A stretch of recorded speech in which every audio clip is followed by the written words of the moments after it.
안녕하십니까. 지난 2007년 12월 9일 실시한 제2의 6시그마 자격인증시험 그린벨트 부문 제1차 필기시험 1교시에 문제풀이를 맡게 된 한국경영혁신컨설팅의 윤장섭이라고 합니다. 1교시에서는 6시그마 개론 그리고 정의, 측정 과목이 시험이 실시되었고요.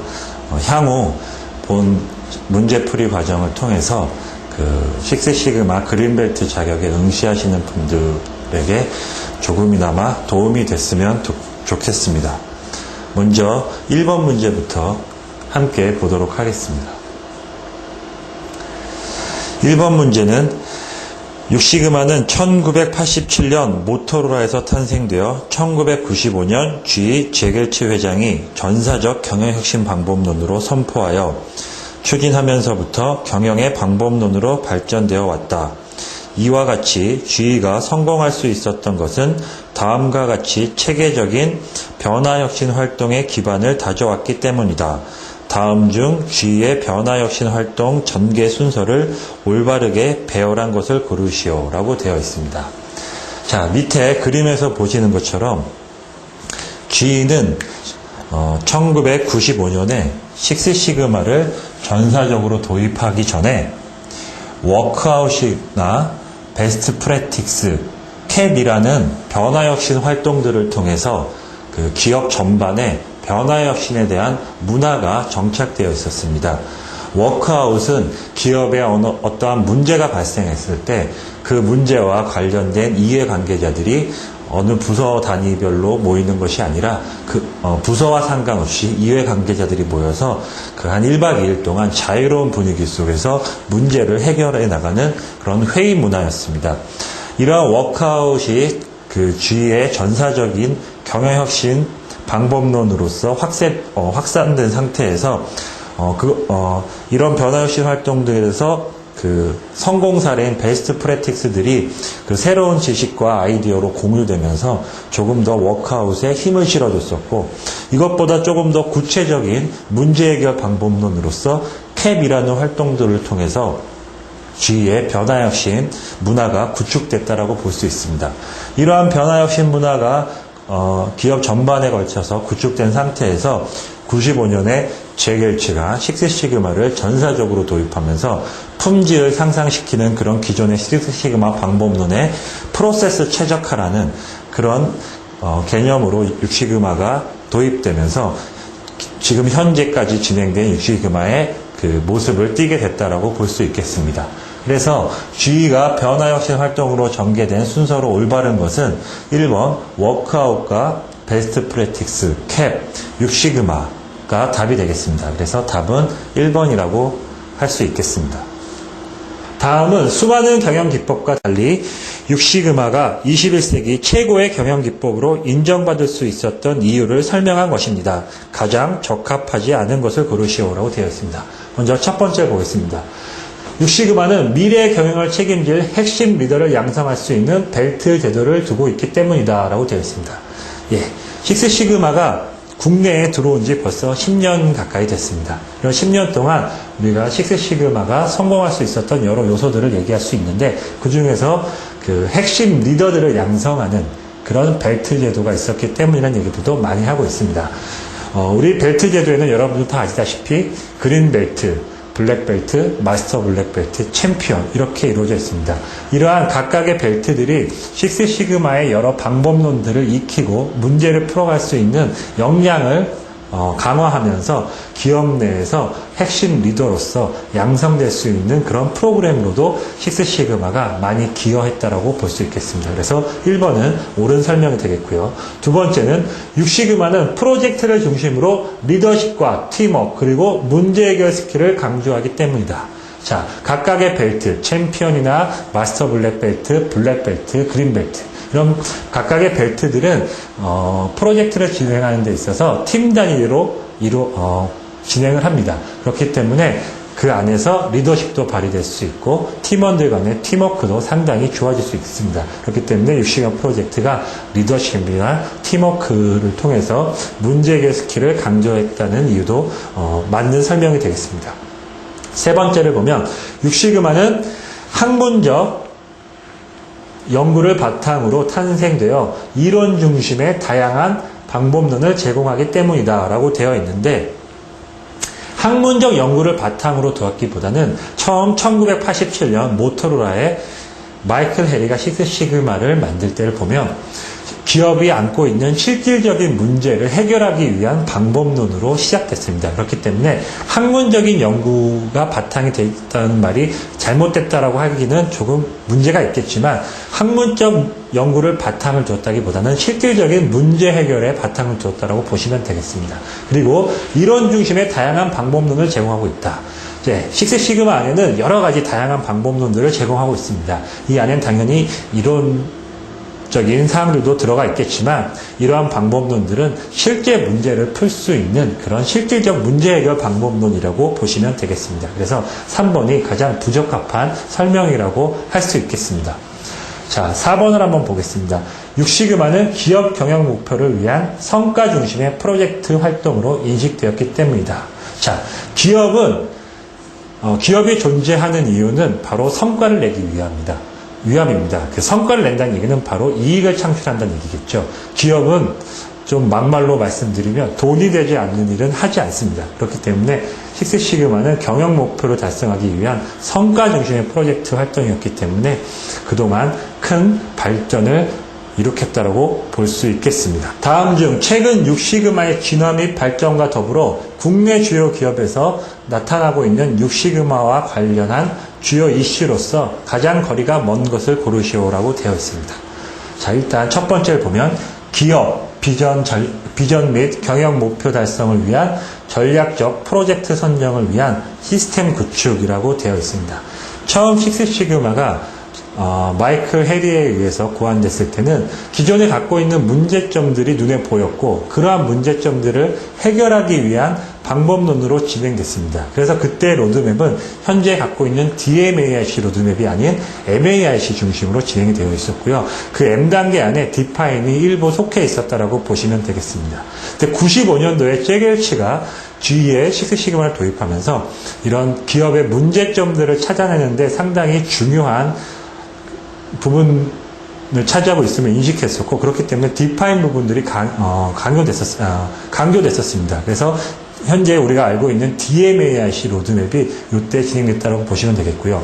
식스시그마가 성공할 수 있는 요건 중에 가장 첫 번째가 바로 올바른 과제 선정입니다. 그래서 현재 기업들은 그동안 식스시그마 프로젝트들은 많이 진행해 왔는데 과제 선정이 올바로 진행되었는지, 그리고 또 어떠한 문제를 찾아서 해결해야 하는지에 대한 그런 고민들을 하게 됐었고, 그런 부분들이 기업의 그런 비전과 목표, 그런 것과 연계돼서 과제를 선정하는 그런 시스템을 구축하는데 많은 노력들을 하고 있습니다. 그래서 이런 부분들을 저희가 BSC, 비즈니스 스코어 카드라고 해서 BSC와 연계돼서 식스시그마가 많이 활동을 이루고 있습니다. 그래서 요즘에 주요 이슈 중에 하나가 BSC와 연계된 식스시그마 프로젝트라고 보시면 되겠습니다. 그래서 1번은 맞는 내용이 되겠고요. 두 번째, 6시그마 프로젝트 성과의 지속적인 유지와 관리를 위한 체계 구축이라고 되어 있습니다.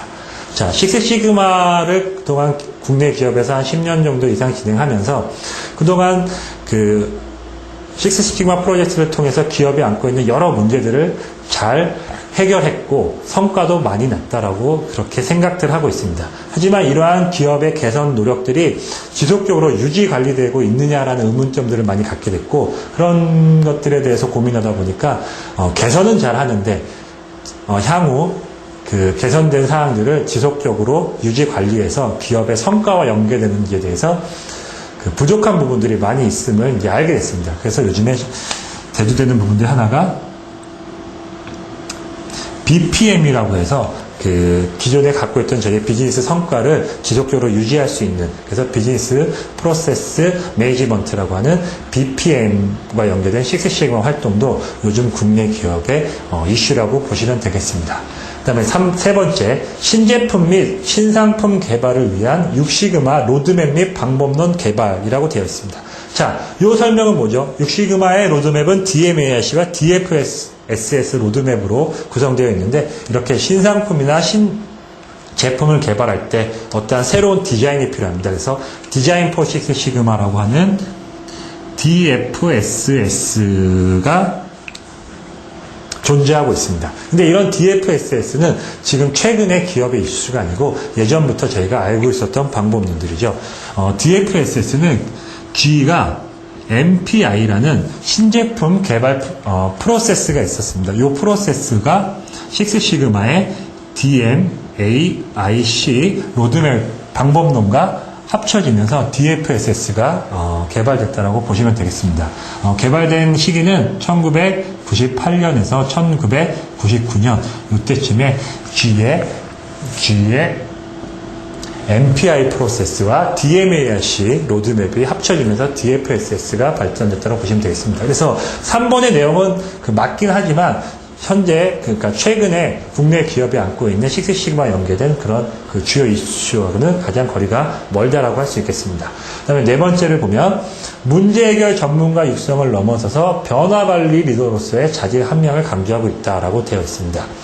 자, 식스시그마가 아까 2번에서도 말씀드렸지만 문제 해결을 위한 전문가를 육성하는데 상당히 기여했다라고 볼 수 있습니다. 근데 이런 것들이 벨트 제도와 연계되면서 너무 이론 중심, 그리고 뭐 통계학이나 산업공학, 그런 이론 중심의 벨트를 따기 위한 인증 제도 중심으로 많이 진행되다 보니까 문제 해결 역량이 좀 많이 떨어진다라는 그런 오점들을 갖고 있었습니다. 그렇기 때문에 요즘에 들어서는 이러한 벨트 전문가들이 변화 관리에 대한 리더로서 여러 자질들을 함양해야 된다라는 리더십도 많이 강조되고 있습니다. 그래서 4번도 최근의 이슈라고 볼 수 있겠습니다. 그래서 답은 3번이 되겠습니다.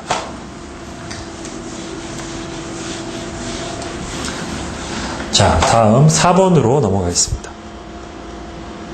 자, 4번 품질 비용을 줄이고 업무 효율 향상을 위하여 1대 10대 100의 법칙이 자주 언급되고 있다. 1대 10대 100의 법칙을 올바르게 설명하고 있는 것을 고르시오라고 되어 있습니다. 자, 밑에 그림을 보시면 예방비용, 평가비용, 실패비용이라고 되어 있습니다. 1대 10의 100의 법칙을 보면 우리가 생산하는 제품이나 서비스를 아무 문제 없이 처음부터 잘 설계해서 생산한다라고 하면 나머지 평가 비용이나 실패 비용은 필요가 없겠죠. 그렇기 때문에 우리가 예방 비용이 보통 1 정도를 든다라고 생각을 합니다. 근데 이런 예방을 제대로 하지 못해서 제품이 자꾸 불량이 발생하고 그런 불량 제품들을 평가하기 위해서 우리가 평가 시스템을 구축하면 예방 비용 대비해서 10 정도의 비용이 더 든다라고 얘기를 하고 있습니다. 근데 이러한 평가 시스템도 제대로 구축되지 못해서 잘못된 제품이 고객에게 전달된다면 고객은 그 제품을 반품을 걸겠죠. 그런 이제 실패 비용들을 처리하는 데 있어서 우리는 평가 비용보다 더 많은 100 정도의 그런 비용이 든다라고 얘기합니다. 그래서 이런 예방 비용, 평가 비용, 실패 비용을 1대 10대 100의 법칙이라고 얘기를 합니다. 그러면 요거를 먼저 알아본 상황에서 문제를 한번 알아보도록 하겠습니다. 첫 번째, 예방을 하기 위하여 소요된 비용이 1이라면 외부 실패 비용은 100 정도 줄일 수 있다. 그렇죠? 우리가 예방을 잘해서 1 정도의 비용만 소용했다라고 하면 나머지 실패 비용이 100 정도 더 든다라고 얘기했는데 실패 비용은 줄일 수가 있겠죠. 그래서 답 1번이 맞겠습니다. 2번, 3번, 4번도 한번 같이 보겠습니다. 자, 외부 실패 비용을 1 정도 줄이기 위해서 평가 비용은 100 정도 소요된다. 자, 실패 비용이 100에서 1 정도 소요되기 위해서는 그만큼 평가 비용이 더 많이 들겠죠. 그렇기 때문에 100배 정도 감소하면 반대로 평가 비용은 100배 정도 늘을 수가 있을 겁니다. 그래서 평가 비용은 100이 아니고 1000 정도 소요가 될 수가 있겠죠. 그 다음에 실패 단계에서 오류를 줄이는 것과 설계 단계에서 오류를 줄이는 것과 생산에서 결함을 줄이는 비용은 유사하다라고 되어 있는데 설계 단계에서 우리가 아까 제품을 생산하기 전에 여러 설계 단계에서 오류를 줄이면 생산 단계에서 결함을 줄이는 그런 비용보다 상당히 효과적이라고 얘기할 수가 있겠습니다. 그래서 당연히 설계 단계에서의 오류를 줄이는 게 결함 단계에서 오류를 줄이는 것보다 비용이 적게 들겠죠. 그렇기 때문에 유사하다라는 설명은 잘못됐다고 볼 수 있겠습니다. 3번과 마찬가지로 4번도 생산 단계에서 결함을 제거하기 위한 비용이 설계 단계에서 사용되는 비용보다 효율적이 아니고 비효율적이 되겠죠. 그래서 답은 1번이 되겠습니다. 자, 다음 5번을 한번 보도록 하겠습니다. 다음 중 시그마 및 시그마 레벨의 정의로 올바르지 못한 것을 고르시오라고 되어 있습니다. 자, 여기서 말한 이 시그마는 뭐죠? 시그마는 그리스어로 표현하고 있는데 우리가 바로 표준 편차를 얘기합니다. 자, 그리고 시그마 레벨은 우리가 그 통계학에서 얘기하는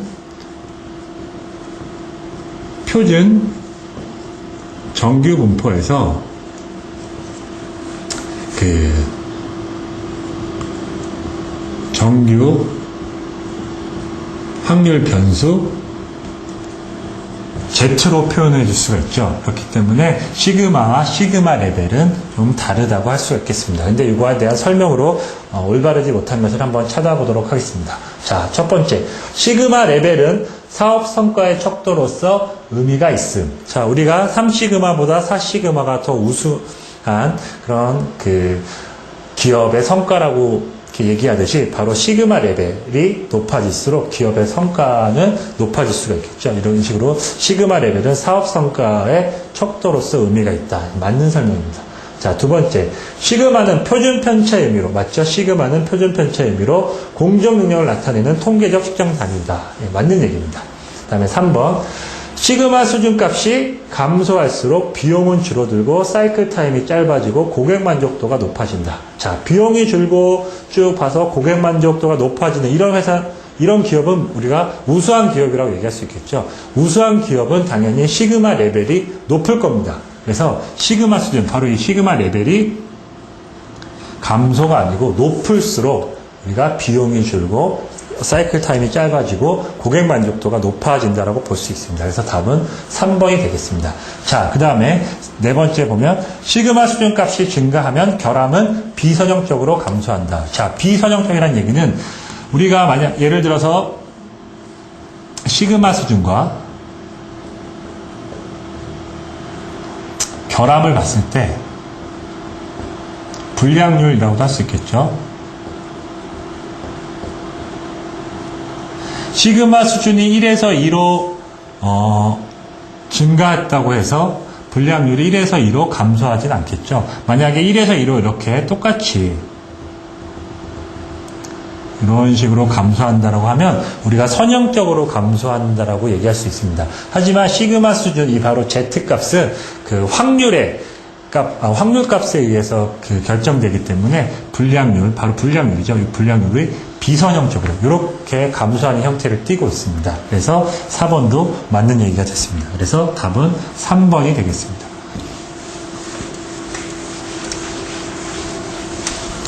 자, 그 다음에 6번을 한번 보겠습니다. 다음 중 프로젝트 팀 발전 단계에서 팀 리더의 역할로 올바르지 못한 것을 고르시오라고 되어 있습니다.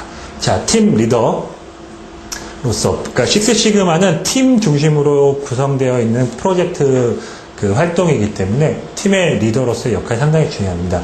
그러니까 팀 리더로 얘기할 수 있는 사람들은 벨트로 본다면 한 블랙벨트 정도가 되겠죠. 그래서 첫 번째, 명확한 방향을 제시하고 긍정적 분위기를 창출한다. 당연한 얘기겠죠.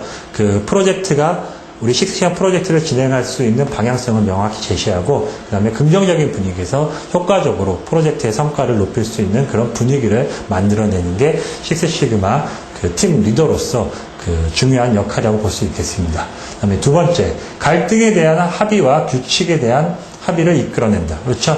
프로젝트를 함께 진행하다 보면 팀원들 간에 서로 불의도 생길 수 있겠고, 그 다음에 규칙이 없다 보면 우왕좌왕 프로젝트가 효과적으로 진행되지 못할 겁니다. 그렇기 때문에 갈등에 대해서 서로 그 편안하게 풀어주고, 그 다음에 규칙에 대한 협의를 이끌어내는 것도 팀 리더로서의 역할이라고 할 수 있겠습니다.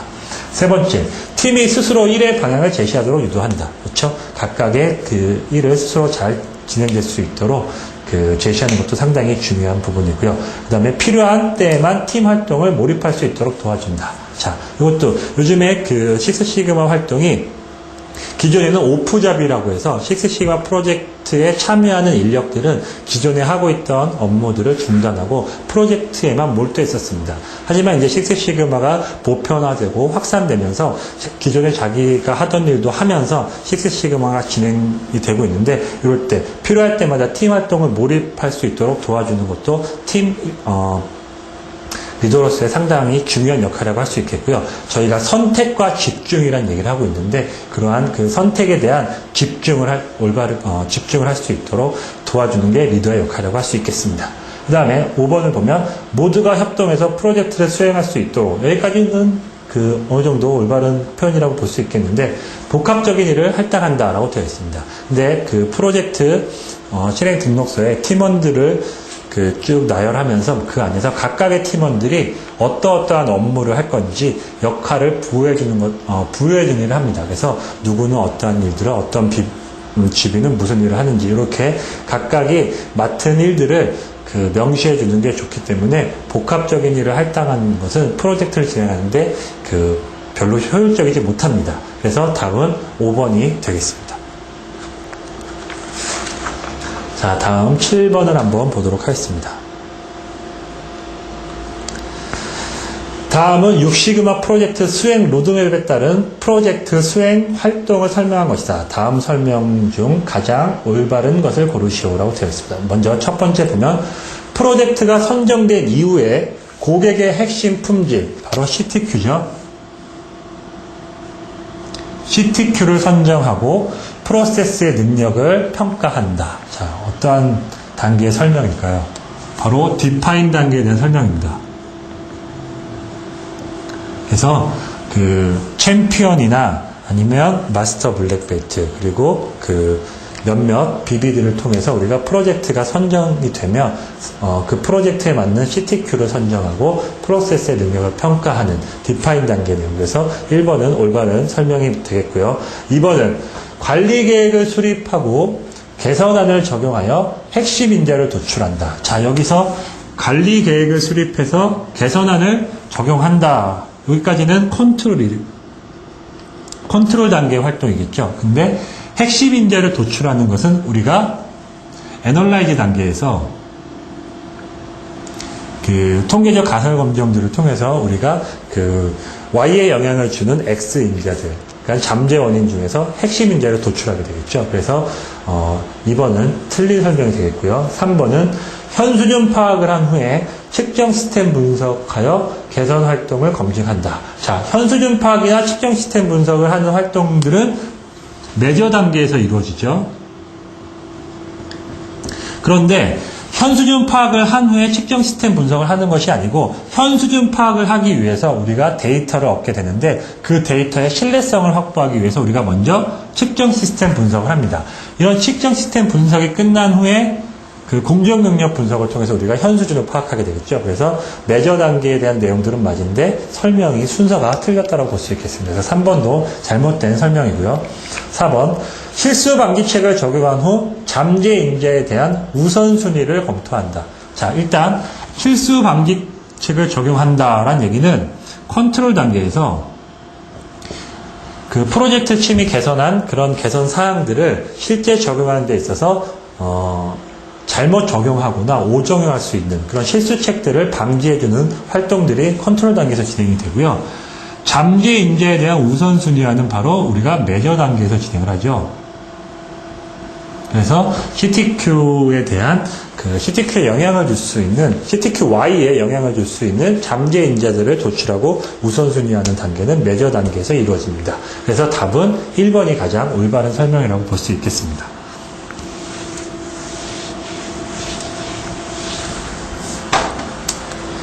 자, 다음 8번을 한번 보겠습니다. 고객 관점의 중요 품질 특성을 CTQ라고 한다. 다음 중 CTQ에 대한 설명으로 가장 거리가 먼 것을 고르시오.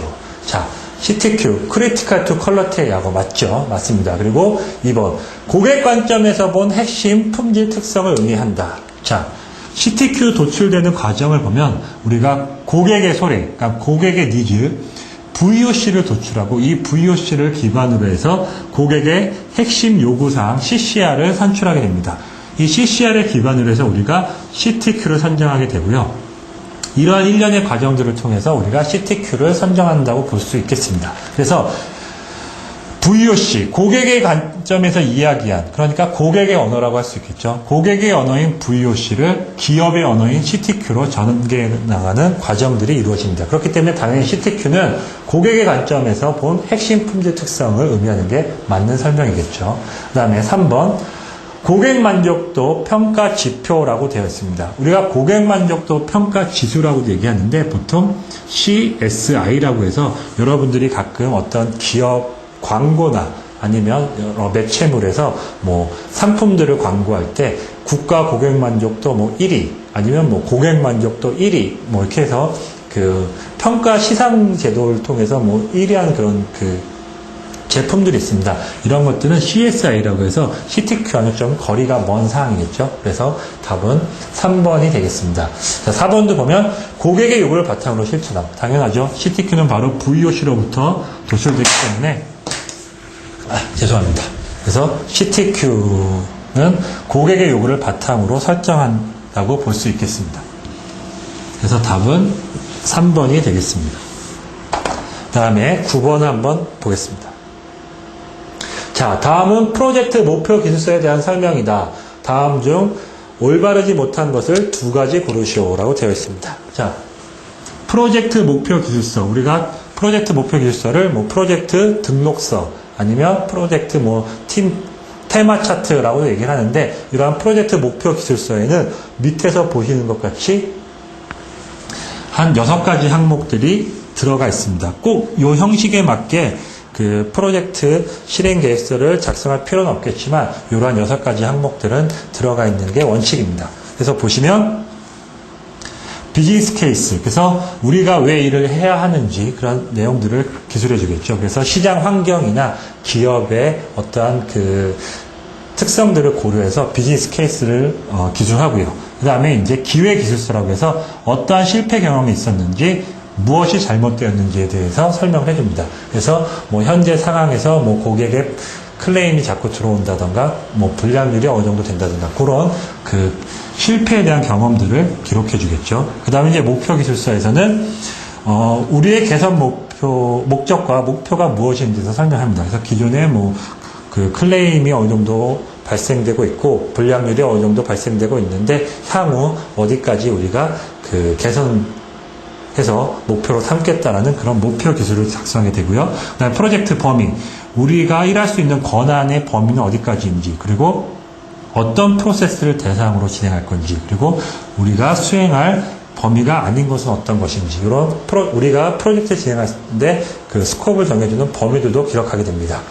그 다음에 프로젝트 일정, 그래서 DMAIC DMAIC 로드맵에 맞게 각각 단계별로 어떠한 일정으로 진행할 건지에 대해서 프로젝트 일정을 기록하게 되겠고요. 이 각각의 일정 안에 톨게이트라고 해서 이제 중간 보고회나 완료 보고회 같은 그런 보고회들도 일정에 기록해 주시면 조금 더 효과적일 것입니다. 그 다음에 이제 팀 선정을 보면, 팀 리더는 뭐 블랙벨트 누구고, 그린벨트 뭐 누구, 그린벨트 또 다른 사람 누구, 이렇게 해서 보통 팀원들을 선정해 주고요. 각각의 팀원들이 어떠한 책임을 갖고 있고 어떠한 일을 수행하는지도 기록해 줍니다. 그래서 이렇게 우리가 한 6가지 항목들이 들어간 프로젝트 목표 기술서를 기술하게 되겠습니다. 그래서 이러한 설명으로 오르지 못한 것 2가지를 한번 알아보도록 하겠습니다. 자, 먼저 첫 번째, 문제가 잘 정리되어 있음. 당연하죠. 우리가 어떠한 문제로 프로젝트를 진행할 건지 그런 그 문제들을 기술이 명확하게 이루어져 있어야 됩니다. 그 다음에 내부 고객 요구사항보다는 외부 고객에 초점을 맞춘다. 자, 우리가 식스시간 프로젝트에서 고객이 상당히 중요한데 이 고객은 외부 고객과 내부 고객으로 나눌 수가 있겠습니다. 외부 고객은 여러분들이 익히 잘 알고 계신 것처럼 기업의 이익을 창출해 줄 수 있는 사람들이라고 보시면 되겠습니다. 기업이 제공하고 있는 제품이나 서비스를 구매해서 기업의 이익을 창출해 주는 사람들을 우리가 외부 고객이라고 할 수 있겠고요.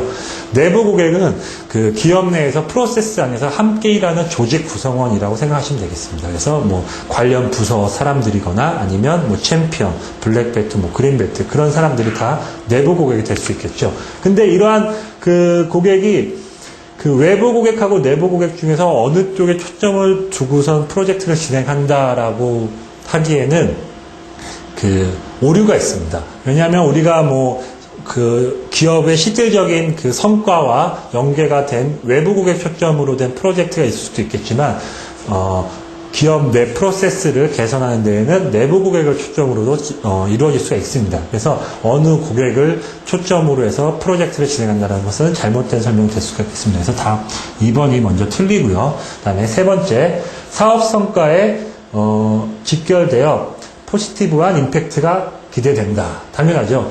그 사업 성과하고 직결돼서 어떠한 그 성과가 극대화될 수 있는 그런 부분들을 기록하기 때문에 맞는 내용입니다.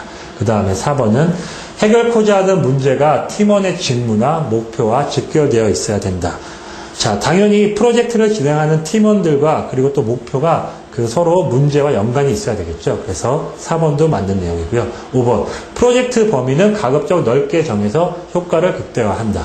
자, 프로젝트 범위가 너무 넓다 보면 현재 그 프로젝트 팀이 프로젝트를 해결할 수 있는 능력이나 아니면 일정 그런 것들을 고려해서 우리가 프로젝트를 선정하게 되는데, 프로젝트 범위가 너무 커지면 그 프로젝트를 진행하는데 상당히 비효율적일 수가 있겠습니다. 그렇기 때문에 5번도 상당히 잘못된 표현이라고 할 수 있겠죠. 그래서 답은 2번하고 5번이 되겠습니다.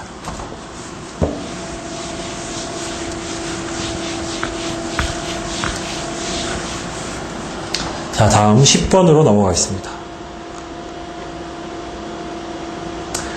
일반적으로 6시그마 DMARC 로드맵은 12에서 15단계로 프로젝트 수행 절차를 나누어 기업 특성에 맞추어 진행하고 있다. 다음은 프로젝트 수행 절차를 13단계로 구분한 로드맵이다. 각 단계별 수행 절차의 순서로 올바르지 못한 것을 고르시오. 자, 우리가 보통 이제 프로젝트를 12단계에서 15단계 스텝으로 적으로 나누어서 진행하고 있습니다. 그래서 각각의 기업 실정에 맞게 어느 회사는 12스텝, 어느 회사는 15스텝, 또 어느 회사는 디파인 단계를 좀 더 강화해서 셀렉트 단계를 집어넣어서 18스텝으로 진행하고도 있게 하는데, 저희 그 식스시그마 자격인증위원회에서 그 자격인증 시험을 준비하신 여러분들에게 도움이 되도록 준비한 교재는 13스텝을 기준으로 진행되어 있습니다. 왜냐하면 그린벨트 수준에서는 그 DMARC 그 로드맵에서 그 수행 단계에서 깊이 관여하지 않는 부분들이 있기 때문에 저희는 일단 그 13스텝으로 구분을 했었는데, 이 13단계를 기준으로 봤을 때 순서가 올바르지 않은 것을 보시면 되겠습니다. 먼저 디파인 단계에서 과제를 선정하고 이 선정된 과제를 바로 CTQ를 선정하는 그런 단계가 되겠죠. 그래서 CTQ 정의한다. 맞는 내용이고요. 두 번째, 매저 단계에서는 이런 선정된 그 과제 CTQ에 대해서 운영적 정의를 통해서 CTQY를 정의해 줍니다. 그리고 그 측정 시스템 분석과 공정 능력 분석을 통해서 현 수준을 파악하고, 그 다음에 Y에 영향을 주는 잠재 원인 X들을 찾게 되죠. 그래서 순서는 Y의 확인, 현 수준 파악, 잠재 원인 발굴, 이렇게 진행이 된 겁니다. 그래서 답은 2번이 되겠죠. 2번은 틀렸죠. 그 다음에 3번을 보면 데이터 수집하고 데이터 분석 후에 여기선 바로 X들을 얘기하는 거죠. 그 Y에 영향을 주는 X들의 데이터를 수집하고 분석해서 핵심 인자를 선정하는 단계가 애널라이즈 단계 맞습니다. 그 다음에 개선 단계는 개선안을 수립하고, 여기서 수립된 개선안에 대해서 그 대안인자와 제어인자가 선정되게 되는데, 이 대안인자를 기준으로 해서 제어인자들의 그 최적 조건을 찾아내는 프로세스 최적화 기법들이 진행이 되겠죠. 그리고 이러한 프로세스 최적화가 통해서 프로세스 개선안이 도출이 되면 개선 결과를 검증하게 되겠죠. 그래서 우리가 파일럿 테스트 등을 통해서 개선안을 검증합니다. 그 다음에 5번째, 컨트롤 단계에서 관리 계획을 수립하고 그 다음에 관리 계획을 실행하는 단계로 진행이 됩니다. 그래서 답은 2번이 되겠습니다. 자, 그 다음에 다음 보기는 6시그마 프로젝트 수행 과정에서 문제의 인식과 해결 절차에 대한 내용이다.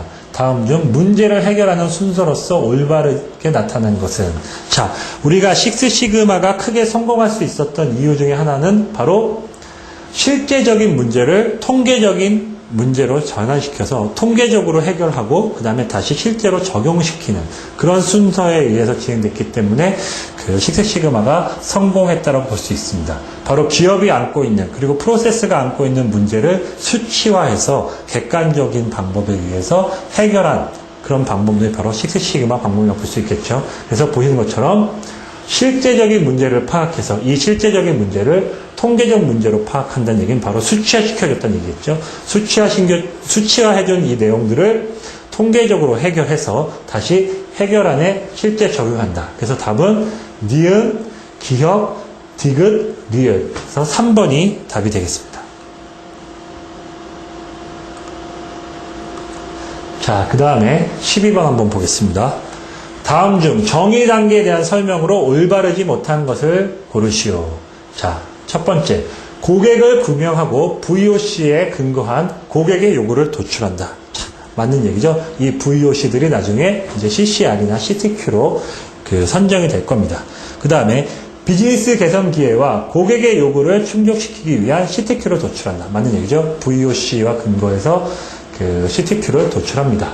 그 다음에 세 번째, CTQ 전개를 통해서 회사의 KPI와 연관관계를 확인한다 라고 되어 있습니다. 맞는 얘기죠. 우리가 여기서 말하는 KPI, 그러니까 기업의 전략이나 목표 연관인데 Key Performance Index라고 얘기하는데 이런 KPI와 CTQ가 얼마나 연계되어 있는지. 왜냐하면 식스시그마 활동은 성과 중심의 활동이기 때문에 기업의 성과와 얼마나 연계될 수 있는지도 확인해 봐야 됩니다.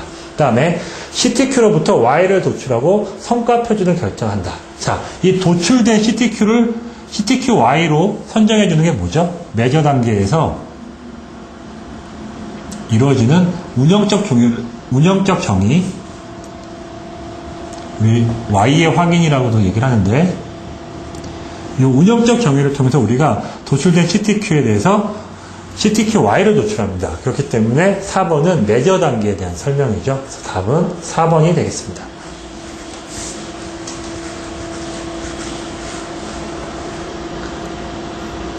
자, 다음 13번을 한번 보겠습니다. 다음 중 프로젝트의 정의 단계에서 고객을 분류하는 목적으로 올바르지 못한 것을 고르시오 라고 되어 있습니다.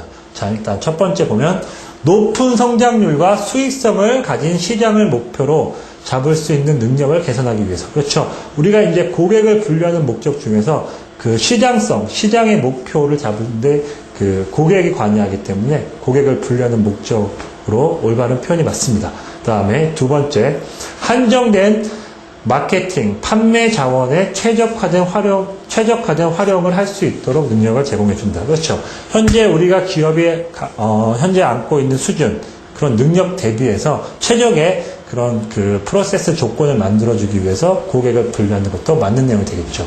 세 번째, 고객의 기대사항이 세분화된 고객별로 다를 수 있다는 것을 인지하기 위해서. 자, 고객의 기대사항이 세분화된 고객별로 다를 수 있다는 얘기는 그 우리가 정의 단계에서 고객을 분류하는 것이 아니고 우리가 나중에 뭐 그 애널라이즈 단계에서 어떠한 그 X인지에 대한 영향도를 평가할 때 고객을 세분화해서 각각의 그 세분화된 고객들이 그 우리의 그 성과에 얼마나 영향을 주는지를 평가해 볼 수 있는 영향도를 찾을 수가 있겠죠. 그렇기 때문에 이 단계는 디파인 단계라기보다는 그 애널라이즈 단계에서 필요한 활동이라고 보시면 되겠습니다. 그럼 네 번째, 전체 시장 규모를 빠짐없이 파악하기 위해서 맞는 얘기겠죠. 그래서 답은 3번이 되겠습니다. 자, 그 다음에 14번. 다음 중 프로젝트의 수행 범위를 설명하기 위한 기법으로서 가장 적절한 것을 고르시오. 자, 첫 번째, SIPOC라고 되어 있습니다. 자, SIPOC에 대한 그 양식지라고 보시면 되겠는데요. 템플릿입니다. 보시면 그 프로젝트의 이제 공급자, 그리고 입력 변수, 그리고 프로세스 절차, 그 다음에 아웃풋, 그 다음에 고객. 이렇게 해서 그 프로젝트가 수행 범위에서 어떻게 진행되는지를 얘기해주는 그런 그 프로젝트의 범위를 잡아줄 때 우리가 사이클을 많이 활용합니다. 그래서 답은 1번이 되겠고요. 시행 다이어그램, 우리가 특성 요인으로도 얘기하는데 이렇게 볼 수가 있겠죠. 우리가 그 CTQ-Y, 그러니까 그 영향을 받는 CTQ-Y에 대해서 CTQ-Y에 영향을 주는 여러 인자들을 도출해내는 과정에서 우리가 CNE 다이어그램을 많이 활용합니다. 그렇기 때문에 2번은 좀 틀린 내용이 되겠고요. 그 다음에 CTQ 트리는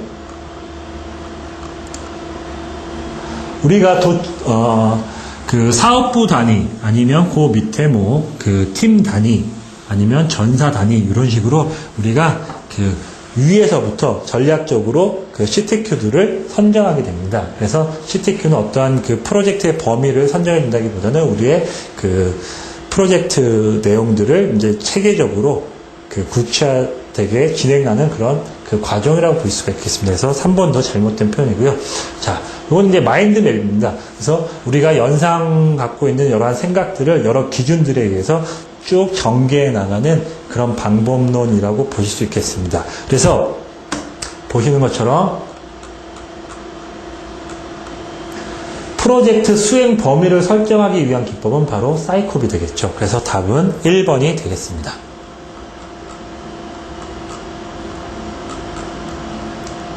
자, 다음 15번을 한번 보도록 하겠습니다. 프로젝트 정의 단계에서 목표 설정은 매우 중요한 요소이다. 당연한 얘기입니다. 그래서 다음 설명 중 목표 설정의 방법으로 올바르지 못한 것을 고르시오라고 되어 있습니다. 일단 첫 번째, 고객 요구 수준을 파악하고 적합한 수준을 고려해야 한다. 당연한 얘기죠. 고객이 어느 정도 느끼냐가 중요하고 고객의 요구 대비해서 우리가 목표를 설정하기 때문에 고객 요구 수준을 파악하는 게 상당히 중요한 거 맞습니다. 그 다음에 2번, 경쟁사의 수준을 파악하고 경쟁사를 능가할 수 있는 정도로 목표로 설정한다. 그렇죠? 우리는 그 식스시그마에서 벤치마킹 대상을 잡긴 하지만 그 경쟁사 대비해서 우리의 현재 프로세스의 수준을 더 높이기 위한 그런 목표 설정을 하게 됩니다. 그 다음에 과거의 데이터를 바탕으로 달성 가능한 수준을 설정한다. 과거 데이터가 아니고 바로 현재 데이터죠. 현재 그 프로젝트를 진행하는 그 시점에서 그 데이터를 통해서 현재 고객의 수준이나 우리 프로세스의 수준이라고 볼 수가 있겠죠. 그래서 현재 데이터를 바탕으로 달성 가능한 수준을 설정한다가 맞겠습니다. 그래서 답은 3번이 되겠고요. 경영진, 챔피언의 요구 수준을 바탕으로 경영 계획을 달성할 수 있는 수준으로 설정한다. 당연한 얘기죠. 기업의 그 챔피언 그리고 경영진들의 요구 수준, 바로 내부 고객이라고 할 수 있겠는데 내부 고객의 수준에 맞게 우리가 그 목표를 설정하는 것도 맞는 내용이 되겠습니다. 예, 다음으로 16번을 한번 보도록 하겠습니다. 6시그마 프로젝트를 정의하기 위해서는 고객의 핵심적 요구사항을 파악할 필요가 있다. 다음은 고객 핵심 요구사항 CCR 선정에 대한 설명이다. 가장 거리가 먼 것은. 자, 고객에게 중요한 것. 맞죠? CCR은 바로 고객의 핵심 요구사항. VOC를 좀 더 정리한 사항이라고 보시면 되기 때문에 고객에게 중요한 것 맞고요. 그 다음에 두 번째, 구체적 요구사항이다. 맞는 얘기가 되겠죠. 그 다음에 개선 가능한 것. 이것은 현재 고객이 요구하는 사항이 중요한지 중요하지 않은지만 파악하는 거지, 이게 정말 개선 가능한지 개선 가능하지 않은 것은 아닌지는 식스시가 프로젝트를 진행하면서 우리가 알 수 있게 됩니다. 그래서 답은 3번이 되겠고요. 측정 가능한 것. 당연하죠. 우리가 VOC가 나중에 CTQ로 선정이 되고, 이 CTQ는 나중에 측정 가능한 CTQY로 선정되기 때문에 될 수 있으면 측정 가능한 것으로 우리가 선정하게 됩니다. 그렇기 때문에 3번이 답이 되겠습니다. 자, 17번. 무엇을 정의하고 개선하기 위해서는, 문제를 정의하고 개선하기 위해서는 고객의 관점에서 문제를 보아야 한다. 다음 중 고객 관점에서 문제를 바라본다는 의미로서 가장 거리가 먼 것을 고르시오. 1번.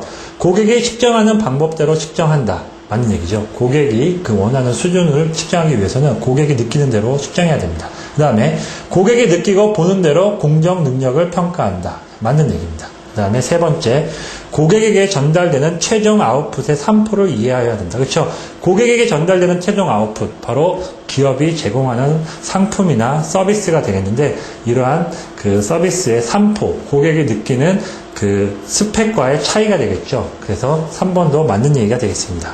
4번, 프로세스를 분석하고 개선팀이 개선 가능한 문제를 도출하는 것을 의미한다. 이건 이제 문제를 바라보는 시선에서 우리가 문제를 이제 풀기 위한 해결 과정에서 진행되는 상황이기 때문에 4번이 틀렸다라고 할 수 있겠습니다. 다음 18번. 다음 중 정의 단계에서 CTQ를 파악하는 방법으로 올바르지 못한 것을 고르시오. 첫 번째, 고객에 대한 조사 또는 설문서를 통해서 중요한 품질 요소를 파악한다. 맞는 얘기죠. 우리가 CTQ를 파악하는 데 있어서 고객의 니즈를 알아야 되기 때문에 고객의 니즈를 조사하는 그런 설문지를 통해서 품질 요소를 파악하는 게 옳은 방법이라고 할 수 있겠습니다. 두 번째, 업무 프로세스를 수행하는데 핵심적인 영향을 주는 항목을 파악한다. 맞는 얘기죠. 우리가 바로 VOC가 CCR로 전개되는 그런 핵심 요소라고 볼 수 있겠습니다. 그 다음에 모든 VOC를 반영할 수 있는 내용으로 파악한다. 자, 우리가 CTQ는 고객이, VOC는 많으면 많을수록 좋습니다. 그래서 최대한 많은 고객의 요구사항들을 우리가 찾아내고 그 요구사항들을 정리해서 우리가 CTQ로 전환되기 때문에 이 CTQ 안에 고객의 모든 VOC가 힘들겠죠. 그렇기 때문에 3번이 틀렸다고 할 수 있겠습니다. 자, 4번은 결과에 대한 위험 정도를 파악한다. 맞는 얘기죠. 왜냐하면 그 CTQ가 나중에 그 상품이나 그 서비스에 얼마나 중요한 그 정도로 그 위험적인 요소를 갖고 있는지를 파악하는 게 맞습니다. 위험 요소가 큰 게 당연히 CTQ로서 우선적으로 선정돼야 되겠죠. 그 다음에 법규사항이나 안전 관련된 요구사항을 파악한다. 우리가 그 프로젝트를 정의하고 선정하는 데 있어서 이러한 그 법규나 우리의 능력 대비 그리고 여러 안전 관련된 사항들도 그 포함하는 게 중요합니다. 그렇기 때문에 답은 3번이 되겠습니다. 자, 그 다음에 19번. 다음 중 KJ법에 대한 설명으로 올바르지 못한 것을 고르시오. 자, 우리가 CTQ를 전개하기 위한 방법 중에 하나로 KJ법을, 그러니까 도출하기 위한 방법 중에 하나로 KJ법을 주로 활용하는데, 자, 1번에, 가타지와 지로가 고안해낸 방법으로 창조적 아이디어 발생 기법이다. 맞습니다. 그 다음에 주어진 주제에 대한 제한 없이 아이디어를 발산할 수 있도록 유도한다. 이거는 무슨 내용이죠? 이따가 그 2교시에 개선 단계에서 나오는 내용이긴 하겠지만 바로 브레인스토밍 기법이라고 볼 수 있겠습니다. 그래서 답은 2번이 되겠고요. 3번, 문제의 전체상을 구체화시켜 근본 원인이 되는 문제점을 발견하고 파악한다. 그쵸? 우리가 어떤 문제점을 찾는데 그 활용되는 기법입니다. 그 다음에 가설 발견 방법의 하나로서 직감적으로 서로 관계가 있다고 느끼는 것끼리 만들어 나간다. 자, 우리가 KJ법에서는 그 카드를 작성하고 그 카드를 대분류, 중분류, 소분류로 해서 그 관련 있는 것끼리 이렇게 묶어주는 그런 그 절차를 겪게 됩니다. 그렇기 때문에 4번도 맞는 내용이 되겠죠. 그래서 답은 2번, 브레인스토밍에 대한 설명인 2번이 틀린 답이 되겠습니다. 다음에 20번.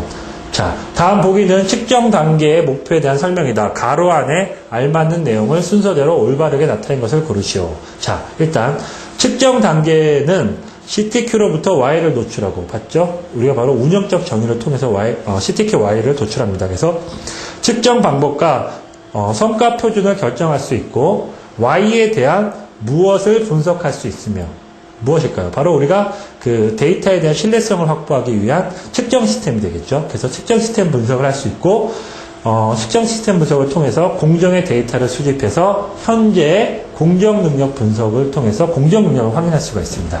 그리고 또한 현재 프로세스에서 모든 무엇을 찾아낼 수 있다. 바로 잠재 원인 변수죠. 이 Y에 영향을 줄 수 있는, CTQ Y에 영향을 줄 수 있는 모든 잠재 원인 변수 X를 도출해내는 과정을 겪게 됩니다. 그렇기 때문에 답은 2번이 되겠습니다.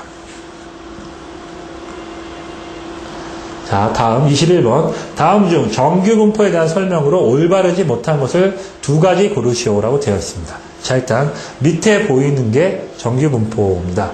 자, 정규 분포. 첫 번째 보면 정규 분포는 평균을 중심으로 종 모양의 좌우 대칭을 이룬다. 자, 여기가 바로 평균인데 평균을 중심으로 좌우가 서로 대칭이죠. 그리고 종 모양을 따르고 있습니다. 그렇기 때문에 1번은 맞는 얘기고요.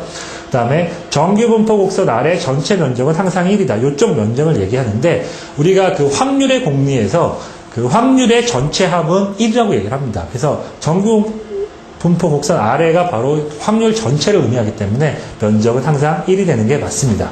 그 다음에 정규 분포에서 데이터 분포의 모양은 평균, 표준 편차로 알 수 있다. 그렇겠죠. 당연히 평균과 표준 편차가 얼마냐에 따라서 정규 분포의 모양을 결정하게 되는데, 예를 들어서 뭐 평균이 뭐 이쪽에 와 있고 표준 편차가 크다는 얘기는 이렇게 산포가 크겠죠. 근데 뭐 평균이 또 이쪽에 와 있는데 표준 편차가 작다라고 하면 이런 모양을 띌 수도 있을 겁니다. 그렇기 때문에 우리가 평균과 표준 편차가 그 정규 분포의 모양을 대변할 수 있다. 맞는 얘기가 되겠습니다.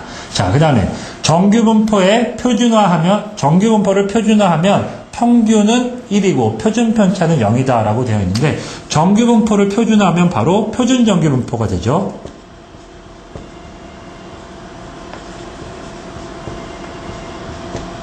근데 이 표준 정규 분포를 우리가 Z라고 표현하는데, 이 Z는 바로 평균이 0이고 표준 편차가 1인 정규 분포입니다. 그래서 평균이 0이고 표준 편차가 1인 정규 분포가 바로 표준 정규 분포. 그래서 4번이 틀렸고요. 정규 분포 곡선에서 확률 변수가 취할 수 있는 값의 범위는 마이너스 1에서 1이다. 자, 여기가 바로 확률 변수의 값이 되겠는데, 여기 밑에 보시는 것처럼 마이너스 무한대에서 플러스 무한대죠. 그래서 답은 4번하고 5번이 되겠습니다.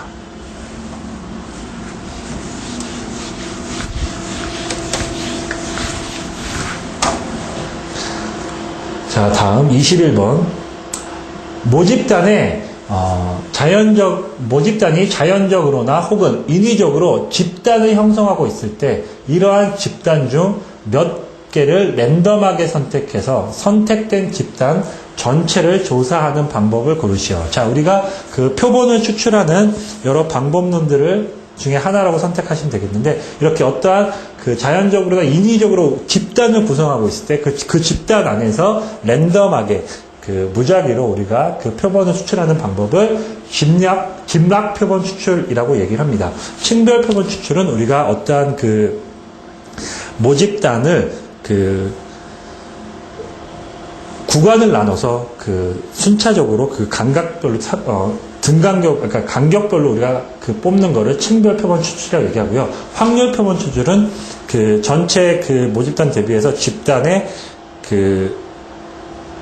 크기에 따라서 확률적으로 우리가 표본을 추출하는 것을 확률 표본 추출이라고 얘기합니다. 그 다음에 다단계 표본 추출법은 어떠한 기준들을 정해서 기준을 첫 번째 기준 대비해서 일단 표본을 뽑고, 그 다음에 또 두 번째 기준에 맞는 표본들을 뽑고, 또 세 번째 기준에 맞는 표본들을 뽑고, 이렇게 해서 단계별로 표본을 뽑는 것을 우리가 단계적 표본 추출이라고, 다단계 표본 추출이라고 얘기합니다. 그래서 답은 2번이 되겠습니다. 자, 그 다음에 23번. 어떤 품질 특성에 대한 장기 데이터를 수집한 결과 평균이 110이고 표준 편차가 10이었다. 이러한 경우 시그마 수준을 산출하시오라고 되어 있습니다. 자, 우리가 일단 Z값, 그러니까 평균이 일단 110이고 표준 편차가 10이라는 얘기는 표준 정규 분포는 아니죠. 표준 정규 분포는 평균이 0이고 표준 편차가 1인 정규 분포가 표준 정규 분포입니다. 근데 평균이 110이고 표준 편차가 10이라는 얘기니까 이 얘기는 우리가 표준화를 시켜줘야 된다라고 볼 수가 있겠습니다. 그래서 어떠한 분포를 표준화시켜준 공식은 규격에서 평균을 빼줍니다. 규격은 120으로 정의되어 있죠. 그래서 평균을 빼주고 그 다음에 표준 편차로 나눠주면 우리가 이것을 표준화 시켜줬다라고 얘기할 수가 있는데, 이게 바로 Z 벤치 값이 됩니다. 그래서 구하면 1이 되겠죠. 근데 여기서 1.5 시프트를 고려했다라고 했기 때문에 1.5를 더해주면 되죠. 그래서 1 플러스 1.5 해서 답은 2.5 시그마 수준 4번이 답이 되겠습니다.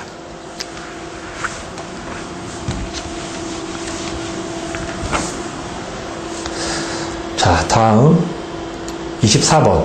다음은 XY 매트릭스에 대한 설명이다. 올바른 것을 고르시오. 자, 밑에 보이는 그림이 바로 XY 매트릭스입니다. 우리가 이렇게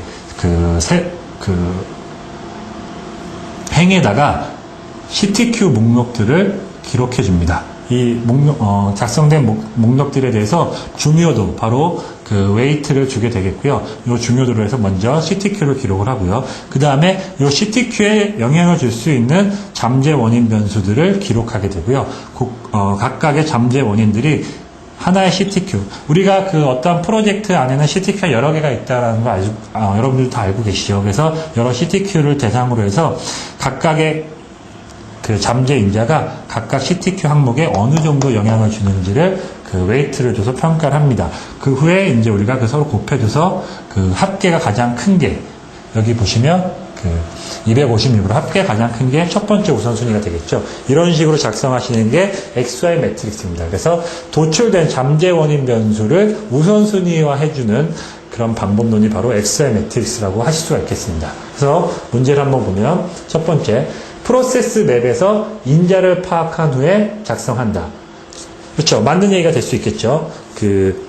우리가 프로세스 매핑이라고 하면은 프로세스가 갖고 있는 그런 잠재 원인을 도출해내는 그런 방법론입니다. 그래서 그 잠재 원인을 도출한 것을 우선순위해주는 과정이기 때문에 1번이 맞는 얘기가 될 수 있겠고요. 그 다음에 2번, 브레인스토밍을 활용한 일종의 웨이티드 보팅 기법이다. 그렇죠. 어떠한 이러한 내용들은 우리가 브레인스토밍을 통해서 그 잠재 원인 변수나 CTQ들을 선정할 수가 있고요. 이런 것들을 우리가 가중치를 줘서 점수를 매기는 그런 기법이기 때문에 2번도 맞는 얘기라고 할 수 있겠습니다. 그 다음에 3번, X의 가중치는 고객의 의견을 반영해서 결정한다. 자, 여기서 우리가 고객에 의해서 진행됐지만 이러한 가중치는 프로젝트를 진행하는 팀원들에 의해서 가중치가 부여되기 때문에 3번은 틀렸다고 할 수 있겠습니다. 그 다음에 4번, 영향도에 따라 인자의 우선순위를 결정해서 핵심 인자를 결정한다. 자, 여기서는 우리가 핵심 인자를 결정하는 것은 향후에 가설 검정이나 여러 가지 통계적인 기법들을 통해서 핵심 인자를 주로 많이 선정을 하고요. 여기서는 도출된 잠재 원인 변수의 우선순위 과정이라고 볼 수 있겠죠. 그렇기 때문에 3번이랑 4번이 틀린 답이 되겠습니다. 그 다음에 5번, 자원을 집중해야 할 주요 항목들을 선정하기 위한 작업이다. 맞는 얘기가 되겠죠. 그래서 답은 3번하고 4번이 되겠습니다. 자, 휴대폰을 생산하는 K사의 휴대폰은 300개의 땜납 부위와 200개의 부품으로 구성되어 있다. 그래서 땜납의 불량 3곳과 불량 부품 2개가 발생되었다라고 되어 있는데, 여기서 이제 DPO를 구하라고 이제 얘기를 되어 있습니다. 자, 그러면 우리가 DPO를 구하기 위해서는 일단 디펙트를 정해줘야 되겠죠. 디펙트는 어떻게 되죠? 불량 3곳하고 불량 부품 2개 해서 디펙트는 5개가 되겠죠. 그 다음에 오퍼튜니티는 어떻습니까? 자, 하나의 부품당 불량이 발생할 수 있는 결함 기회의 수죠. 근데 여기서 이제 헷갈릴 수가 있는데, 땜납 300개, 그리고 부품 200개. 요게 바로 다 오퍼튜니티입니다. 그래서 500이 되겠죠. 자, 그러면 우리가 DPO를 구하기 위해서는 유닛도 알아야 되죠. 유닛은 별 정의가 없죠. 그렇기 때문에 1입니다. 그래서 우리가 DPO는 디펙트를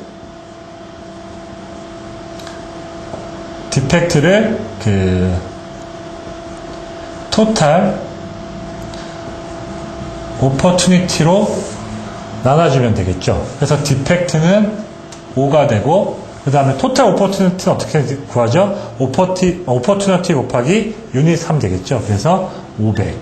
그래서 답은 0.01이 됩니다. 약간 혼동이 갈 수 있는 문제이긴 하지만 잘 디펙트나 그다음에 기회 그리고 유닛에 대한 그런 개념이 정확히 잡혀 있으면 손쉽게 풀 수 있는 문제였습니다. 그래서 답은 1번이 되겠습니다.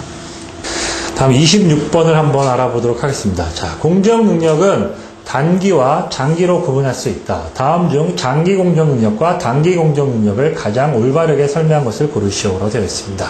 자, 먼저 1번을 보면 단기 공정 능력은 군내 변동과 공간 변동을 고려해서 얻는다. 자, 단기 공정 능력은 군내 변동과 공간 변동을 고려한 것이 아니고 군내 변동만 고려한 것이 바로 단기 공정 능력이죠. 그래서 1번 틀렸고요. 2번 장기 공정 능력은 변동 원인 최소화된 경우이다. 자, 장기 공정 능력은 변동 원인이 최소화된 경우이다. 장기 공정 능력에서의 변동 원인은 군내 변동과 분간 변동을 다 고려하고 있기 때문에 최소화가 아니고 최대화라고 볼 수가 있겠죠. 그 다음에 3번. 단기 공정력은 아까 말씀드린 것처럼 국내 변동을 의미한다. 그러니까 답은 3번이 되겠고요. 장기 공정력은 분간 변동과 국내 변동을 다 고려하죠. 그렇기 때문에 답은 3번이 되겠습니다. 네. 27번. 다음은 변동을 설명한 내용이다. 이 중 나머지와 다른 하나를 고르시오라고 되어 있습니다. 자, 일단 첫 번째, 우연원인에 의한 변동은 바로 군내 변동을 의미합니다. 그렇죠? 그리고 일반적으로 기술적인 요인에 의해서 발생하는 것도 군내 변동입니다. 그 다음에 3번은 프로세스에 사소한 다수인재 영향을 받는 것. 이것도 군내 변동에 대한 설명이죠. 그래서 이 세 가지는 군내 변동에 의한 얘기입니다. 자, 근데 4번. 주로 외부에 의해 영향으로 통제가 가능하다. 이건 바로 분간 변동이죠. 그래서 답은 4번이 되겠습니다.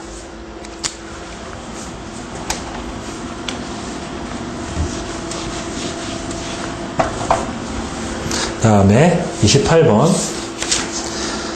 다음 중 측정 단계에서 Y의 운영 정의에 대해서 올바르게 설명한 것을 두 가지 고르시오라고 되어 있습니다. 자, 데밍 박사에 의하면 운영적 정의는 사람들이 갖고 있는 각각의 의미를 하나의 개념으로 전환시키는 것이다 라고 되어 있죠. 그러니까 어떠한 정의를 통해서 여러 가지 의견들을 하나의 의미로 바꿔주는 것을 운영적 정의라고 할 수 있겠습니다. 그래서 운영적 정의에서 올바르지 못한 것을 올바르게 설명한 것 두 가지를 고르시라고 되어 있습니다. 첫 번째, 모든 사람들에게 동일한 의미를 준다. 맞는 얘기죠? 그렇죠? 그리고 2번, 데이터의 일관성과 신뢰성을 확인시켜준다. 우리가 데이터를 측정할 수 있는 방법도 정의해주기 때문에 2번도 맞는 얘기입니다. 그 다음에 3번, 측정은 중요하므로 측정 시스템 분석 이후에 운영적 정의를 수립한다. 자, 우리가 운영적 정의가 이루어진 후에 측정 시스템을 들어가죠. 그렇기 때문에 순서가 바뀌죠. 그래서 3번 틀렸고요. 4번, 모든 팀원이 측정하여야 의미가 있다라고 되어 있는데 우리는 측정 시스템에서 측정을 하는 데 있어서 측정은 측정 전문가나 대상자가 진행하기 때문에 모든 팀원이 측정을 하진 않습니다. 그래서 답은 1번하고 2번이 되겠습니다. 자, 그 다음에 아래 그림은 단기 공정 능력과 Z-시프트의 관계를 표현한 것이다. 이 중 공정관리 상태는 우수하나, 기술이 부족한 상태를 나타낸 영역을 구하시오라고 되어 있습니다. 일단 첫 번째, 요 A는 어디죠? A는 공정이 불안정하고 그 다음에 기술도 부족한 상태. 이게 바로 A 영역입니다. 우리가 공정력 평가에서 만약에 B 위치에다가 포 다이어그램에서 점이 찍혔다라고 하면 공정은 불안정하나 기술은 우수한 상태가 바로 B 위치입니다. 그러면 C는 반대로, B와 반대로 공정은 우수한데 기술이 부족한 상태입니다. 그 다음에 D는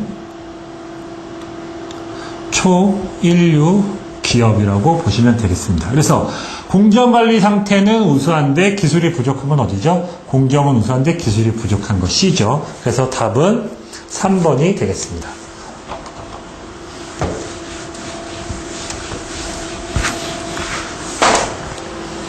다음 30번 보도록 하겠습니다.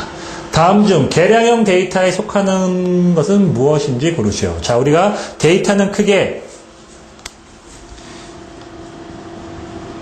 연속형 데이터와 이산형 데이터로 나눌 수가 있습니다. 식스시그마에서는 우리가 연속형 데이터를 계량형 데이터라고 얘기를 하고요. 그 다음에 이산형 데이터는 계수형 데이터라고 얘기를 할 수가 있습니다. 자, 근데 바로 연속형 데이터를 얘기하는 계량형 데이터는 우리가 어떤 구간 안에서 움직일 수 있는 그런 쉽게 설명해서 소수점 얼마로 표현할 수 있는 부분들을 연속형 데이터라고 얘기할 수 있겠고요. 이산형 데이터는 우리가 하나, 둘 이렇게 셀 수 있는 부분들. 그래서 양품이 몇 개냐, 뭐 하루에 걸려온 전화가 뭐 몇 통이냐 이런 식으로 우리가 이렇게 딱딱 끊어서 숫자를 셀 수 있는 부분들을 이산형 데이터, 개수형 데이터로 얘기합니다. 그래서 계량형 데이터를 보면 전선의 인장 강도는 우리가 소수점 얼마로 표현할 수 있는 연속형 데이터가 되겠죠. 그래서 답은 1번이 되겠고요. 시료 중에 분량 개수, 한 장 유리관의 기포 수, 그 다음에 A 부서의 결근자 수, 시간당 받은 이메일의 수, 이런 것들 우리가 하나도 이렇게 숫자로 셀 수 있는 부분들이죠. 그래서 바로 이산형 데이터입니다. 그래서 첫 1번, 전선의 인장 강도가 바로 연속형 데이터, 계량형 데이터를 얘기합니다. 그래서 답은 1번이 되겠습니다. 자, 다음은 중심을 나타내는 통계량에 대한 설명이다. 각각의 통계량과 설명이 잘못 짝지어진 것을 고르시오라고 되어 있습니다. 자, 우리가 어떠한 중심, 위치를 나타내는 통계량을 보통 평균을 이용해서 많이 활용을 합니다. 그리고 뭐 범위의 중심값, 그 다음에 최빈수, 중앙값, 중위수라고도 얘기하는데 이런 부분들을 통해서 우리가 데이터의 위치를 확인하는 그런 통계량들인데 각각의 통계량에 대해 설명을 한번 보겠습니다. 자, 산술 평균은 측정 값의 합을 측정된 수로 나누는 거죠. 바로 이 표현입니다. 그래서 여기가 우리서 얘기하는 이 뮤는 모집단의 평균을 얘기하고요. 그 다음에 X바는 표본의 평균을 얘기합니다. 그래서 각각의 관측값들을 서메이션 다 더해줬다는 얘기죠. 그 후에 관측된 수만큼 나눠줬다. 이게 바로 평균, 산술 평균에 대한 얘기입니다. 그래서 1번은 맞고요. 2번 범위의 중앙값. 자, 범위란 얘기는 최대값에서 최소값의 차이를 얘기합니다. 그래서 범위의 중심값은 최대값과 최소값의 평균을 얘기하는데 당연히 극단값의 영향을 많이 받겠죠. 여기서 말하는 극단값은 데이터들이 주로 어느 일정 구간에 이렇게 몰려 있는데 이런 데이터들 이에 너무 큰 값이 있다. 그러면 여기서는 요 값하고 요 값이 여기는 최소고 여기는 최대값이 되기 때문에 요 값과의 두 개의 평균이 범위의 중심값이 되겠는데 당연히 이 극단값 때문에 이 정도 위치하겠죠. 그렇기 때문에 범위의 중심값은 극단값의 영향을 받을 수가 있습니다. 그래서 2번이 맞는 얘기고요. 그 다음에 3번 중앙값. 측정값들을 크기 순으로 정렬해서 맞는 얘기입니다. 크기 순으로 정렬해서 중앙에 위치한 값입니다. 그래서 여기까지는 맞는 얘기인데 수학적 특성이 많이 부여되어 있다는 얘기가 틀린 얘기겠죠. 그냥 각각의 관측값을 순서대로 정렬시켜 놓고 중심에 위치한 값의 크기만을 보기 때문에 어떤 수학적인 의미가 부여됐다라고 보기는 힘듭니다. 당연히 극단값의 영향을 많이 받는다기보다는 순서대로 보기 때문에 자료 크기에서 중간에 위치하는 값이기 때문에 3번이 잘못된 설명이라고 볼 수 있겠습니다. 최빈수는 측정값에서 가장 빈도가 많은 값으로 데이터의 특성을 빈도에 따라서 확인한 거. 그렇죠? 같은 값을 갖는 데이터가 가장 많은 크기를 갖는 그 값이 바로 최빈수입니다. 그래서 답은 3번이 되겠습니다. 자, 다음 32번. 자, 다음 중 측정 시스템 분석에 대한 설명 중 가장 올바른 것을 고르시오라고 되어 있습니다.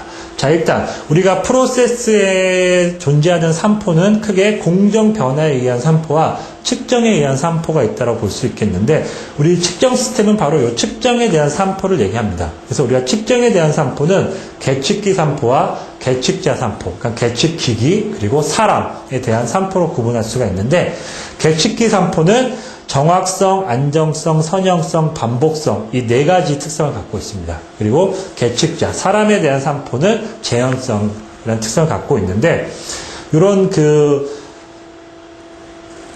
측정 산포 5가지 중에서 정확성, 안정성, 선형성은 위치에 대한 내용이고요. 그 다음에 반복성과 재현성은 퍼진 정도, 산포에 대한 의미입니다. 그래서 우리가 측정 시스템에서 얘기하는 게이지 RNR이라는 얘기는 바로 측정 산포 중에서 계측기 산포인 반복성과 계측자 산포인 재현성을 측정하는 게 게이지 RNR이라고 보시면 되겠습니다. 그럼 먼저 1번 한번 보겠습니다. 측정 시스템은 측정 산포 중 계측기 산포인 재현성. 계측기 산포는 반복성이죠. 계측자 산포인 반복성이 아니고 재현성. 그래서 1번은 서로 바뀌었기 때문에 틀렸고요. 2번. 시간의 변화에 따른 계측 결과의 변이는 선형성을 의미한다. 자, 어떠한 시간의 변화에 따라서 그 위치가 변하느냐 변하지 않느냐 측정하는 것은 바로 안정성입니다. 그래서 선형성 틀렸고요. 그 다음에 3번. 측정 시스템의 오차율이 허용될 수 있는 수준인지를 결정하는 것이다.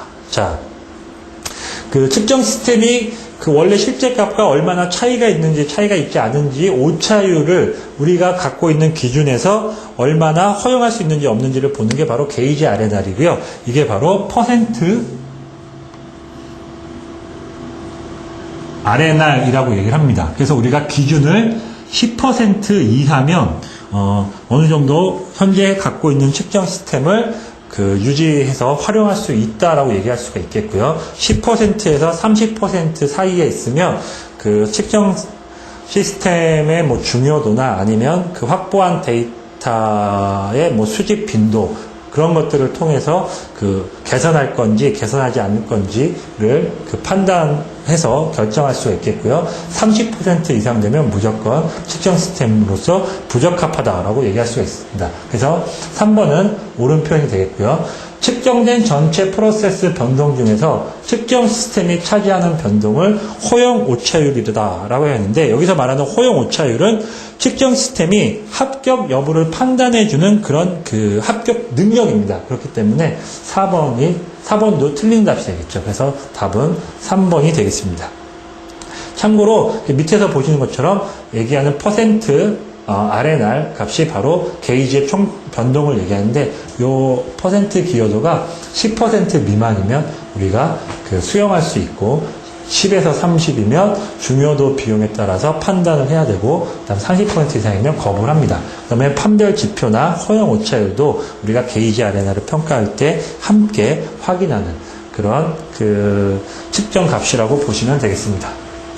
그래서 답은 3번이 되겠고요. 33번. 다음은 측정 단계에서 주로 사용되는 기법에 대한 설명이다. 다음 중 설명이 올바르지 못한 것을 두 가지 고르시오라고 되어 있습니다. 자, 일단 프로세스 맵.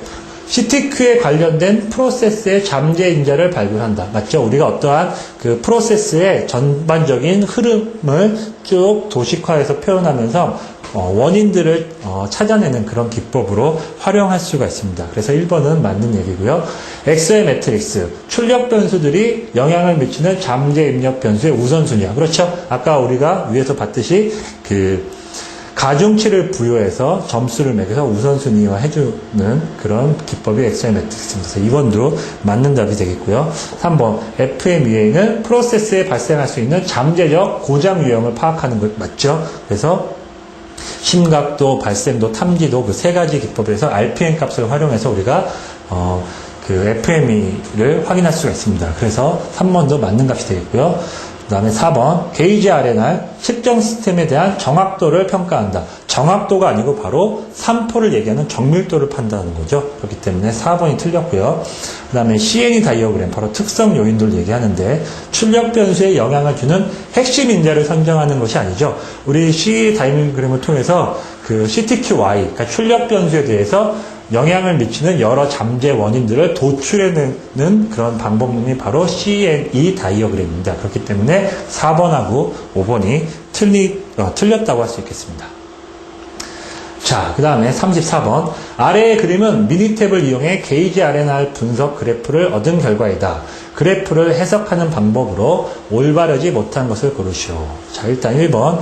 R차트. 요게 바로 R차트죠. R차트를 통해서 공정의 산포, 작업자 간의 차이 정도 등이 어떤지를 확인할 수 있다. 맞죠? 이 안에서 작업자들의 그 측정 기계를 확인하긴 하지만 작업자 간의 차이로 확인할 수가 있습니다. 그 다음에 X바 차트는 측정기 오차를 근거로 해서 측정기가 적합한지를 판단하는 것이라고 되어 있습니다. 자, 우리가 X바 차트는 요 관리 한계선 밖으로 많이 나와 있을수록 좋다라고 얘기하는데 밖으로 많이 나와 있을수록 측정자 간의 차이가 있는지 없는지를 정확하게 판단해주는 그런 결과를 볼 수가 있겠습니다. 자, 측정자 간의 차이가 있는지 없는지를 판단 기준은 바로 계측기 오차를 근거로 해서 볼 수가 있겠죠. 그래서 2번도 맞는 답이 되겠고요. 자, 바이 오퍼레이터는 작업자가 반복성을 확인하는 근거가 된다. 자, 바이 오퍼레이터인데, 자, 요거는 각각의 그 시료, 여기서는 1부터 10까지 되어 있기 때문에 10개의 부품을 지금 3명의 관측자가 측정을 한 건데, 각각의 첫 번째 관측, 점에 대해서 이게 붙어 있느냐 떨어져 있느냐, 측정자 간에 별 차이가 없으면 그 점이 한 곳에 몰려 있겠고, 차이가 있으면 많이 떨어져 있겠죠. 그래서 이런 것들은 반복성이 아니고 재현성을 확인해 보는 평가 기준입니다. 그렇기 때문에 3번이 틀린 답이 되겠고요. 4번, 오퍼레이션과 파트, 인터레이션은 작업자와 부품 간의 교호작용이 있는가를 판단한다. 그렇죠? 우리가 그 기계와 그 다음에 측정자 간의 교호작용. 그래서 이 간격이 넓으면 넓을수록 교호작용이 더 크다라고 볼 수가 있겠습니다. 그래서 답은 3번이 되겠습니다. 자, 그 다음에 35번. 다음 각각의 설명 중 올바르지 못한 것을 고르시오.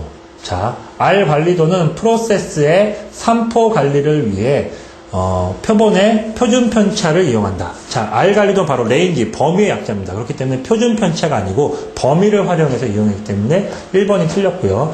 CTQY를 직접 측정이 곤란할 때에는 밀접한 관계가 있는 별개의 특정을 선정한다.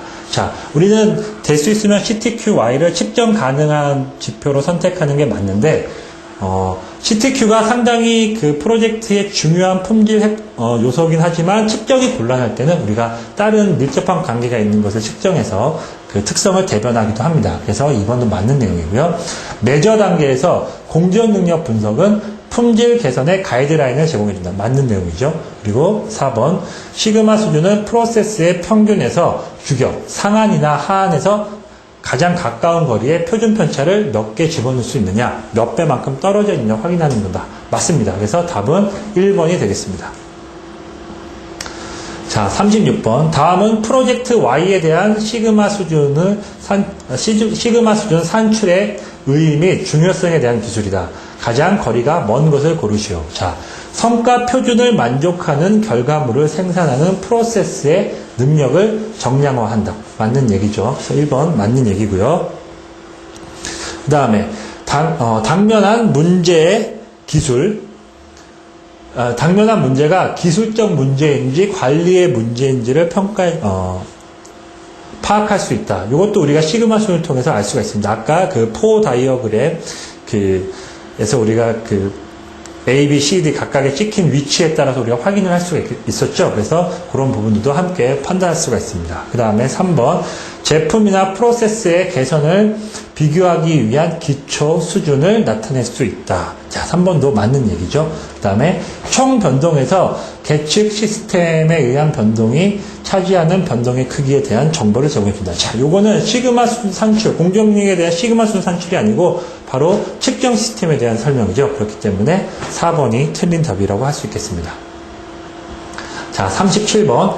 Y는 fx를 결정하기 위한 첫 번째 시도로서 출력 변수의 중요도를 정해서 원인 인자와 출력 변수와의 관계를 규명함으로써 중요 인자를 선별하는 데 가장 적합한 것. 자, 다시 한번 보면 일단 Y는 fx 관점에서 출력 변수의 중요도를 정해서 원인 인자와 출력 변수와의 관계를 규명합니다. 자, 여기서 말하는 출력 변수는 Y가 되겠죠. 그 다음에 원인 인자는 X가 될 겁니다. 그래서 X와 Y 사이의 관계를 규명함으로써 그 중요 인자를 선별하기 가장 중요한 거. 일단 보면 CNE 다이어그램은 아까도 설명드렸지만 잠재 원인 인자 도출이었죠. 그 다음에 엑셀 매트릭스가 바로 이 중요도를 선별해내는 과정이었습니다. 그래서 답은 2번이고요. 게이지 아레나는 우리 측정 시스템이죠.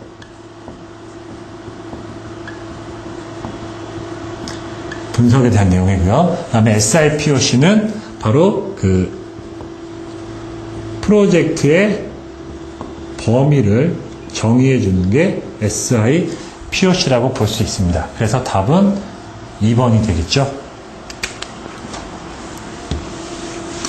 자, 그 다음에 38번과 39번 함께 보도록 하겠습니다.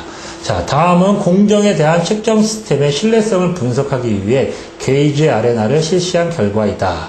자, 우리가 미니탭을 활용해서 측정 시스템 분석을 하면 이렇게 게이지 아레나 분석표를 얻을 수가 있습니다. 그래서 38번 다음 중 위의 게이지 아레나 분석 결과에서 가에 들어갈 내용을 고르시오라고 되어 있습니다. 자, 가 바로 여기인데요. 총 게이지 퍼센트가 0.1입니다. 자, 총 게이지는 바로 아까도 말씀드린 것처럼 재현성하고 반복성에 대한 설명이죠. 그렇기 때문에 재현성하고 반복성의 합이 바로 총 게이지 아레나의 퍼센트 기여도입니다. 그래서 재현성이 우리가 지금 반복성에 대한 값은 모르고요. 재현성이 0.08이기 때문에 이 값은 당연히 0.02가 되겠죠. 그래서 답은 3번이 되겠고요. 다음 39번 한번 보도록 하겠습니다. 다음 중 위의 게이지 아레나 분석 결과를 올바르게 해석한 것을 고르시오라고 되어 있습니다. 자, 1번 측정 시스템에 대한 변동이 부품 간의 차이에 의한 변동보다 크다. 자, 측정 시스템에 대한 변동은 총 게이지 아레나 0.1이죠. 그 다음에 그 부품 간의 변동, 부품 대 부품 변동은 99.9입니다. 그래서 측정 시스템에 대한 변동이 부품 간의 차이에 의한 변동보다 크다가 아니고 작다가 되겠죠. 그래서 1번 틀리고요. 2번 측정 시스템에 의한 변동은 0.08이다. 자, 0.08은 재현성, 측정자에 의한 변동이죠. 그 측정 시스템에 대한 전체 변동은 재현성과 반복성을 합한 총 게이지 0.1입니다. 그렇기 때문에 2번도 틀렸고요. 3번 측정기에 의한 변동은 반복성인데 보면 반복성은 아까 38번에 속한 것처럼 0.02였고요. 그 다음에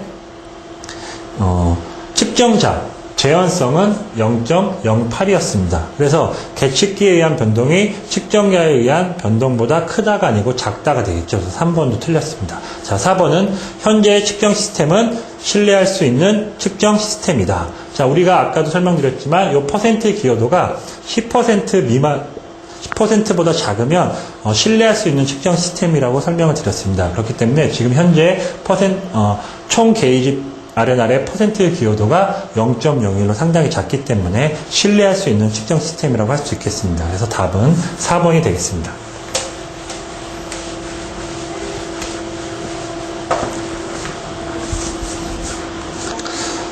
자, 다음 40번. 생산관리사업부에서는 시장에서 클레임이 가장 많이 발생하는 강도에 대한 현상 파악을 위해 샘플링 계획에 의거한 데이터를 수집하였다. 아래 그림은 성능에 대한 공정 능력의 결과이다. 성능에 대한 불량률과 시그마 수준을 산출하시오라고 되어 있습니다. 그래서 단 1.5 시그마 시프트를 고려하시오라고 되어 있습니다. 일단 우리가 불량률을 확인하기 위해서는 전체 기대 성능의 토탈 ppm을 확인해 보면 되겠죠. 이 값은 26,975.98입니다.